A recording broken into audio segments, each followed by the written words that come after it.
Découvrons ensemble un endroit où la spiruline se cultive de manière originale et inédite, au cœur de la belle région de la Loire-Atlantique. Découvrez l'histoire d'une ferme tenue par 2 passionnés déterminés qui ont bravé la tempête du Covid pour finalement éclore. C'est une aventure unique que je suis impatiente de vous partager. Bienvenue à la cabane à spiruline.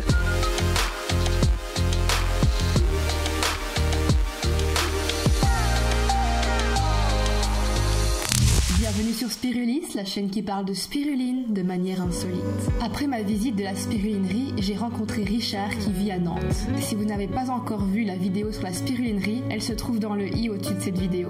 Vous irez la visionner après avoir vu cette vidéo bien sûr. Revenons à Richard qui m'a réservé un accueil tout particulier dans sa mignonne petite maison colorée au célèbre village de pêcheurs de Trentemoux situé à côté de Nantes et qui est classé parmi les plus beaux villages de France. J'y ai passé 3 jours en compagnie de mon hôte et de Banksy, son chien adorable. Ensuite, nous sommes allés ensemble voir son exploitation qui se situe en dehors de Nantes, au petit village de Chaumenré qui se situe dans le département de la Loire-Atlantique. Là, j'y ai fait la rencontre de Thierry, co-dirigeant de la cabane à spiruline. Ils se sont lancés dans la culture de la spiruline en 2019. Et vous l'aurez compris, c'était juste avant le Covid. Mais ils ont tenu bon et leur détermination a réussi à tenir ce beau projet. Aujourd'hui, ils récoltent le fruit de leur travail malgré les difficultés qu'ils ont traversées. J'ai découvert leur quotidien, leur atelier, leur boutique et leurs installations. Par contre, j'ai vraiment été étonnée par leur technique de culture que je n'avais jamais vue ailleurs. C'est ça qui est bien avec la spiruline, c'est qu'il y a une technique de base, mais chaque producteur y ajoute sa patte. Je m'explique. Il récolte une sorte de spiruline particulièrement flottante, la lonard pour être précise, ce qui permet aux spiruliniers de la récolter manuellement à la surface sans machine. Cette technique a été élaborée par Richard en s'inspirant de son ancienne activité paludier. Ça n'a rien à voir avec le paludisme, c'est-à-dire qu'il récoltait le sel en Camargue. Il a élaboré cette technique pour exploiter ses compétences et ses forces. C'est ainsi qu'il prélevait le sel à la surface de l'eau. Dans ce geste délicat, chaque mouvement de la règle dévoile le milieu de culture, teinté de nuances rouge-orangé émanant du fer dissous dans les eaux calmes. Le bassin se transforme alors en une toile vivante, marbrée de vert et d'orange, évoluant dans une danse constante, dans une métamorphose perpétuelle, symbole de cette nature aquatique. Microcosme de l'univers, allégorie de l'impermanence de la vie.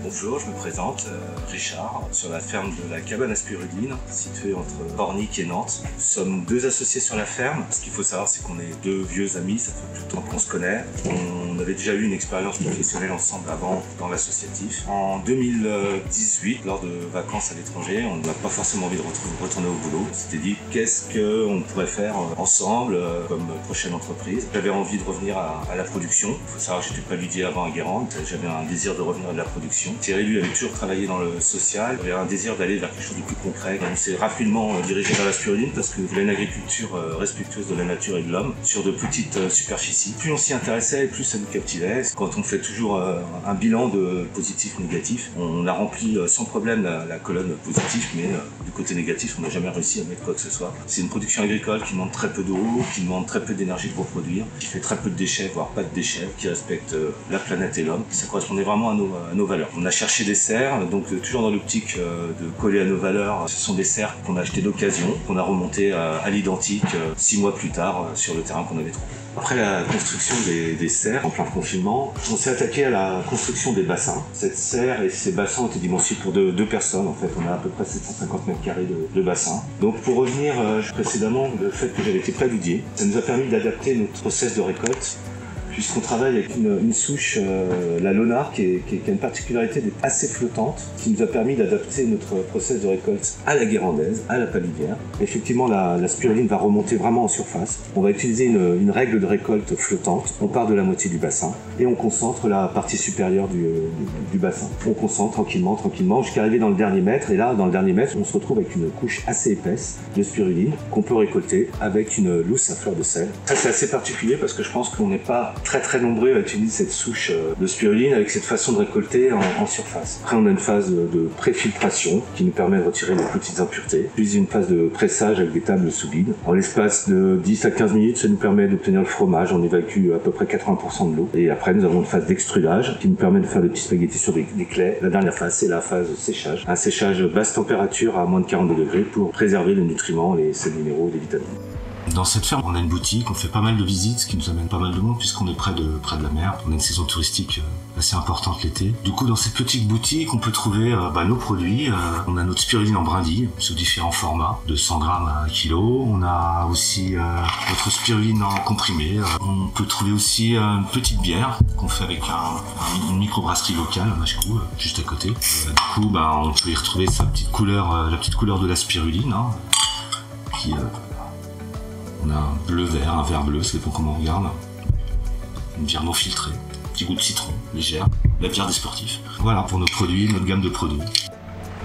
Pour ce qui est de mon ressenti pour cette spiruline, autant celle de la spirulinerie était très croquante, celle-ci est plus moelleuse. Et c'est aussi une texture intéressante. Alors, intéressé de goûter le résultat de cette culture aussi atypique que respectueuse de la spiruline, cette fois-ci encore vous bénéficierez d'un code de réduction de 5% sur vos achats avec le code CABALE. Vous trouverez le lien du site comme d'habitude en description ou en commentaire. Je vais pas vous faire le charabia de liker, s'abonner, vous le connaissez par cœur. Et vous savez très bien que ça soutient énormément mon travail. Merci, vous êtes de plus en plus nombreux à me soutenir. Ça me plairait également de recevoir vos retours et vos ressentis sur les produits que je propose. Vous pouvez me contacter facilement, tous mes réseaux sont dans la description. C'était Pauline, à bientôt sur Spiruline.